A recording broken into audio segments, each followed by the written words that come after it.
श्री स्वामी समर्थ. नमस्कार मंडळी.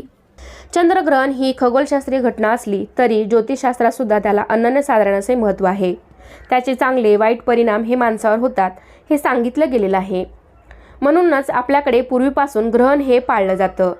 हिंदू धर्मानुसार सूर्यग्रहण आणि चंद्रग्रहणाला अशुभ मानलं जातं. असं म्हणतात की जेव्हा ग्रहण लागतं तेव्हा नकारात्मकता वाढते. त्यामुळे या दरम्यान पूजा किंवा कोणतंही शुभ कार्य केलं जात नाही.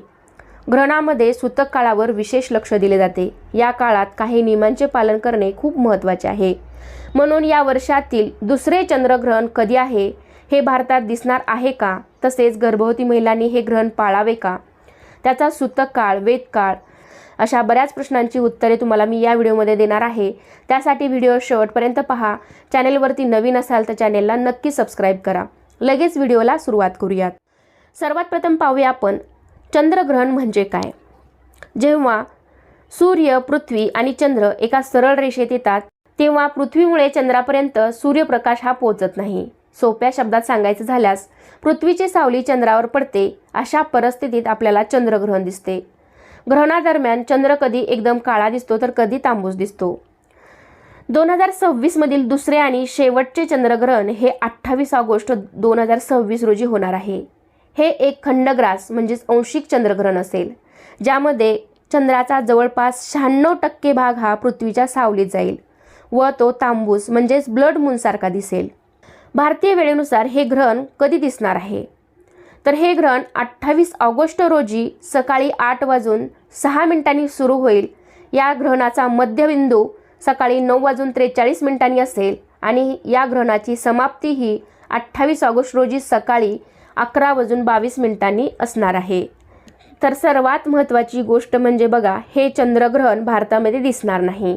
भारतामध्ये हे ग्रहण दिसणार नसल्यामुळे त्याचा कोणताही धार्मिक, सूतक काळ किंवा नियम पाळण्याचे बंधन असणार नाही. पूजा आणि इतर शुभकार्य तुम्ही नेहमीप्रमाणे या दिवशी करू शकता. हे ग्रहण कुंभ रास आणि शतभिषा नक्षत्रात घडत आहे. पहा, भारतामध्ये हे ग्रहण दृश्यमान म्हणजे दिसत नसले तरी ज्योतिषीय गणनेनुसार याचा काही राशींवर प्रभाव हा नक्कीच पडतो. त्यातील राशी आहेत कर्क, सिंह, वृश्चिक आणि मीन. या राशींना मानसिक किंवा आर्थिक बाबतीत संमिश्र प्रभाव हा पडू शकतो असे मानले जात आहे. हे चंद्रग्रहण भारतात दिसत नसले तरी जगातील अनेक भागातून हे स्पष्टपणे पाहिले जाऊ शकते. तर हे ग्रहण कुठे कुठे दिसणार आहे तर जगभरातून हे ग्रहण प्रामुख्याने उत्तर अमेरिका, दक्षिण अमेरिका आणि पॅसिफिक महासागर क्षेत्रामध्ये हे ग्रहण पूर्णपणे दिसणार आहे. युरोप, आफ्रिका आणि पूर्व आशियातील काही भागामध्ये चंद्र मावळताना किंवा उगवताना हे ग्रहण अंशिक स्वरूपात दिसेल. विशेषतः अमेरिकेमध्ये 96% ब्लड मून पाहायला मिळणार आहे. सर्वात महत्त्वाची गोष्ट म्हणजे हे चंद्रग्रहण भारतात दिसणार नाही, ज्यामुळे सूतकाळ देखील वैध राहणार नाही. म्हणजे सूतकाळ आपल्याला पाळायचे नाही किंवा नियम पाळायचे नाहीत का, विशेषतः गर्भवती महिलांनी हे ग्रहण पाळायचे की नाही हे सविस्तर पाहूया. हा दिवस श्रावण पौर्णिमेचा म्हणजेच रक्षाबंधनाचा आहे. भारतात हे ग्रहण दिसत नसल्यामुळे धार्मिक नियमानुसार भारतात सूतक काळ पाळण्याची गरज नाही. त्यामुळे राखी बांधणे, नारळी पौर्णिमा साजरी करणे किंवा इतर सर्व धार्मिक विधी नेहमीप्रमाणे कोणत्याही बंधनाशिवाय तुम्ही करू शकता. परंतु वैदिक ज्योतिषशास्त्रानुसार हे ग्रहण कुंभ राशीत आणि शतभिषा नक्षत्रात होत आहे. भारतात हे दिसत नसले तरी मानसिक व भावनिक पातळीवर काही राशींवर याचा प्रभाव पडू शकतो. जरी सूतक पाळायचे नसले तरी ग्रहणाच्या काळात वातावरणातील ऊर्जा बदलत असते. त्यामुळे ज्योतिषीय उपायांना महत्त्व दिले जाते. ग्रहण पाळणे म्हणजे खूप कट्टरपणे किंवा काही गोष्टी ज्या आपल्याकडे पारंपरिक पद्धतीने सांगितल्या जातात तसं ग्रहण पाळणं महिलांनी, गर्भवती महिलांनी बिलकुल करू नये. म्हणजेच ब्रह्मांडामध्ये ही घटना घडत आहे. ग्रहण कुठल्याही भागात दिसत असले तरी त्याचे सूक्ष्मकण हे वातावरणामध्ये मिसळलेले असतात. अशा वेळी गर्भवती महिला या जास्त सेन्सिटिव्ह झालेल्या असतात. मग अशा वेळी या ग्रहण काळात ज्यावेळी ही घटना घडत आहे त्यावेळी नामस्मरण, जप, अनुष्ठान या गोष्टी तुम्ही करू शकता. तसेच हनुमान चालीसा, स्तोत्र, रामचरित्र अशा गोष्टी तुम्ही वाचू शकता, ऐकू शकता. गणपती स्तोत्र असेल, मंत्र, गणपती अथर्वशीर्ष तुम्ही म्हणू शकता, परंतु अगदी जास्त स्ट्रिक्ट हे ग्रहण पाळू नये. विशेषतः गर्भवती महिलांनी जेवण न करणे, पाणी न पिणे या सर्व गोष्टी गर्भवती महिलांनी टाळाव्या. त्यांच्या ज्या नैसर्गिक क्रिया आहेत म्हणजेच लघवीला जाणे, टॉयलेटला जाणे, पाणी पिणे, जेवण करणे या सर्व क्रिया त्यांनी रोखून धरू नये. अशा गोष्टी जर तुम्ही रोखून धरल्या तर तुमच्या होणाऱ्या बाळावर आणि तुमच्यावर त्याचा विपरीत परिणाम होऊ शकतो.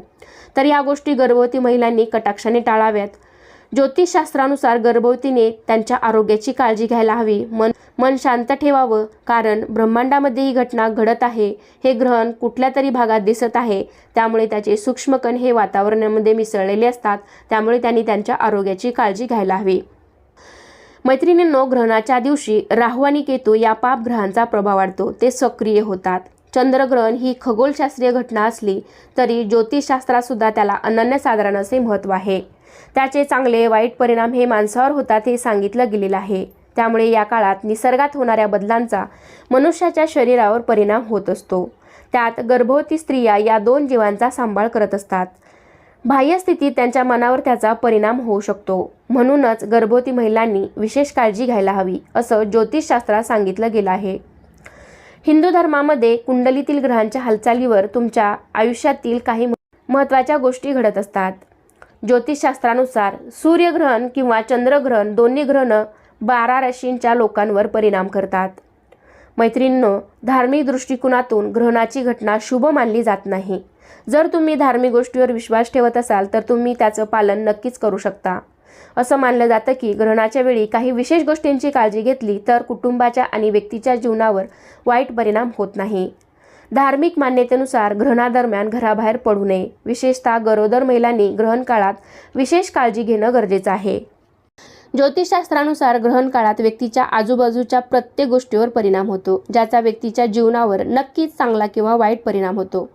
हे टाळण्यासाठी ज्योतिषशास्त्राचे अनेक नियम सांगण्यात आले आहेत. अशा परिस्थितीत गर्भवती महिलांना या काळात काही खास गोष्टींची काळजी घेण्याचा सल्ला दिला जातो. असे मानले जाते की ग्रहण काळात गर्भवती महिलांनी कोणतेही विशेष काम करू नये. असे केल्याने न जन्मलेल्या बाळावर त्याचा वाईट परिणाम होतो. असे कोणते नियम आहेत ज्याचे पालन केल्यामुळे गर्भवती महिलांच्या पोटी येणारे बाळ हे निरोगी जन्माला येईल? तर ते नियम आपण यापुढे जाणून घेऊयात. सर्वात पहिली वस्तू आहे तीक्ष्ण वस्तू. तर गर्भवती महिलांनी ग्रहण काळात चाकू, कात्री, सुया इत्यादी ज्या काही धारदार वस्तू आहेत तर ते वापरणं टाळायचं आहे. असं मानलं जातं की या नियमांचं पालन न केल्यास बाळाच्या कोणत्याही भागाला हानी पोचू शकते.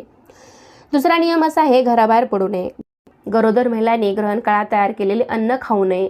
असे म्हणतात की जर तुम्ही ते अन्न खाल्ले तर त्यावेळी पडणारे जे काही हानिकारक किरण आहेत तर ते अन्न दूषित करतात. त्यामुळे ग्रहण सुरू होण्याआधी त्या ग्रहणामध्ये तुम्ही तुळशीची पाने टाकू शकता.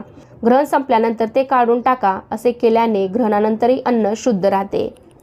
ग्रहणानंतर अंघोळ करणे आवश्यक आहे. ग्रहण संपल्यानंतर गर्भवती महिलेने अंघोळ केलीच पाहिजे, अन्यथा तिच्या बाळाला त्वचेशी संबंधित आजार होऊ शकतात. ग्रहण काळात पती पत्नीने शारीरिक संबंध ठेवणे टाळावे. याशिवाय ग्रहण काळात झोपणे, कोणते औषध घेणे, देवाच्या मूर्तींना स्पर्श करणे टाळावे. तसेच अनादी काळापासून असे मानले जाते की ग्रहणाचा गर्भाच्या विकासावर परिणाम होतो आणि गर्भवती महिलेच्या शरीरात हार्मोनल बदल देखील होतात. या बदलांमुळे गर्भवती महिलेच्या मूडमध्ये स्विंग, चिंता आणि लालसा जाणवते. याला कोणताही शास्त्रीय आधार नसला तरीही हा धोका टाळण्यासाठी भारतात गर्भवती महिलांना ग्रहण काळात घराबाहेर पडण्यास मनाई केली जाते. जर तुम्ही धार्मिक गोष्टीवर विश्वास ठेवत असाल तर तुम्ही त्याचं पालन करू शकता. याला कोणताही वैज्ञानिक आधार नाही, परंतु तरीही तुम्ही तुमच्या बाळाला कोणत्याही प्रकारच्या धोक्यापासून वाचवण्यासाठी हे ग्रहणाचे जे काही 3-4 तास आहेत तर ते तुम्ही नक्कीच पाळू शकता. तर मैत्रिणींनो, जी ग्रहणं भारतातून दिसतच नाहीत ती भारतातून पाळायला देखील मान्य नाहीत. म्हणजेच काय तर धार्मिकदृष्ट्या ज्योतिषशास्त्राप्रमाणे देखील या ग्रहणाचं महत्त्व नाही. या ग्रहणाचा सूतक काळ देखील किंवा वेद काळ असेल ते पाळण्याची गरज नाही. म्हणून गर्भवती किंवा इतर कोणीही घाबरून जाण्याची गरज नाही, कारण ग्रहण ही एक खगोलशास्त्रीय घटना आहे आणि ग्रहणामुळे तुमच्या बाळावर तुमच्यावर काही विपरीत परिणाम होईल असं बिलकुल नाही. फक्त मोठ्याचं ऐकण्याचं आपल्याला समाधान मिळावं. पूर्वापारपासून या सगळ्या चालीरीती आपल्याकडे चालत आलेल्या आहेत आणि ग्रहण काळात असं म्हटलं जातं की धार्मिक कार्य केलं तर त्याचं पुण्यफळ हे जास्त मिळतं, अधिक पटीने मिळतं. त्यामुळे ग्रहण काळात तुम्ही जप, मंत्र, अनुष्ठान या गोष्टी करणं, हनुमान चालिसा, दुर्गा सप्तशती पाठ, गणपती अथर्वशीर्ष या सगळ्या गोष्टी तुम्ही करणं महत्त्वाचे आहेत. यामुळे तुम्हाला मनाची शांती देखील मिळेल आणि मनात थोडीशी जी काही भीती असेल तर ती देखील दूर होईल. तुम्ही गर्भवती असाल तर कुठल्याही ग्रहण अतिशय स्ट्रिक्ट पाळणं गरजेचं नाही. हे ग्रहण पाळावे की नाही ही प्रत्येकाची वैयक्तिक बाब आहे. तरीसुद्धा आपल्या भारतीय संस्कृतीत कोणतेही ग्रहण असले तरी ते पाळले जाते. मोठ्यांनी आपल्यावर तसे संस्कार केले आहेत म्हणून फक्त मोठ्याचं ऐकल्याचं आपल्याला समाधान मिळावं, कुठलीही शंका कुशंका मनात राहू नये यासाठी ग्रहण कालावधीमध्ये तुम्ही धार्मिक पठण, हनुमान चालिसा वगैरे, गणपती अथर्वशीर्ष अशा गोष्टी म्हणू शकता, वाचू शकता, ऐकू शकता. आजचा हा व्हिडिओ इथे संपतोय. आशा करते की आजचा हा व्हिडिओ तुम्हाला आवडला असेल. अजूनही काही तुमच्या शंका असतील तर कमेंट बॉक्समध्ये मला तुम्ही नक्की विचारू शकता. चला तर मग पुन्हा भेटूया अशाच एका छानशा आणि माहितीपूर्ण व्हिडिओमध्ये. तोपर्यंत सर्वांना श्री स्वामी समर्थ.